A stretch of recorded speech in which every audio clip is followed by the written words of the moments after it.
ভৈরব থানার ছেলে আমি, সবুজ আমার নাম। নিজের থানার সৌন্দর্য তুলে ধরাই আমার একমাত্র কাম।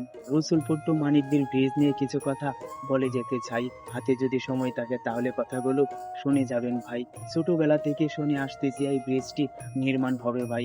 অনেক নেতা দিয়েছেন কথা, করবেন ব্রিজ বাস্তবায়ন, কিন্তু আজও অপূর্ণ রয়ে গেছে হাজারো মানুষের বুক ভরা স্বপ্ন। একদিন দুদিন নয়, এ যে 100 বছরের আশা। কয়েকটি গ্রামের মানুষের মনে এই ব্রিজ বেঁচে থাকার একটি ভাষা। নির্বাচনের আগে কথা দিয়েছিলেন শরীফুল আলম ভাই, এমপি হলে ব্রিজ করবেন, সেই আশাতে আছি ভাই।